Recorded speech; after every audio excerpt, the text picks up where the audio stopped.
Essula 13. Mu mwaka ogw'18 ogwa kabaka Yerobowaamu, Abiya n'atanula okufuga Yuda. N'afugira emyaka 3 mu Yerusaalemi, n'erinnya lya nnyina lyali Mikaaya muwala wa Uliyeri ow'e Gibeya. Ne wabanga entalo eri Abiya ne Yerobowaamu. Abiya n'alumba ng'alina eggye ly'abasajja abazira abalwanyi, abasajja abalonde, obusiriivu 4.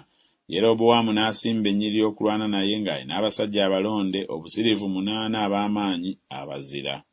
Abiya n'ayimirira ku lusozi Zemalayimu oluli mu nsi ey'ensozi eya Efulayimu, n'ayogera nti, "Mumpulire mmwe Yerobowaamu ne Isirayiri yenna, temwagaana kumanya nga Mukama Katonda wa Isirayiri yawa Dawudi obwakabaka bwa Isirayiri okumala emirembe gyonna, ye ne batabani be n'endagaano ey'omunnyo?"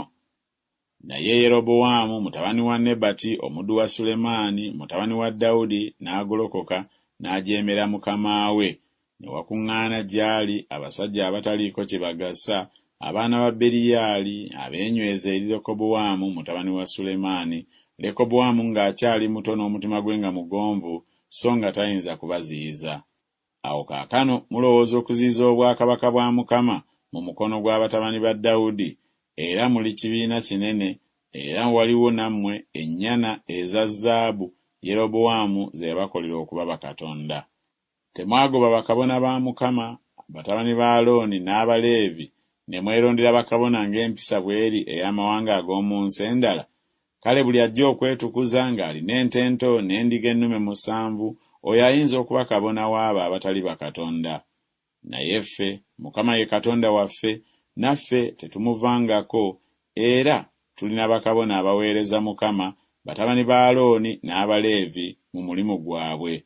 Era bookya eri Mukama buli nkya na buli kawungeezi ebiweebwayo ebyokebwa n'obubaane obuwoomerevu, n'emigaati egy'okulaga nagyo baagiteekateeka ku mmeeza ennongoofu, n'ekikondo ekya zaabu n'ettabaaza zaakyo okwakanga buli kawungeezi, kubanga ffe tukwata ebyo Mukama Katonda waffe bye yakuutira, naye mmwe mwamuvaako.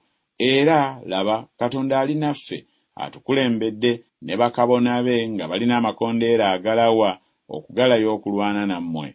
Ayi abaana ba Isirayiri, temulwana ne Mukama Katonda wa bajjajjammwe, kubanga temuulabe mukisa.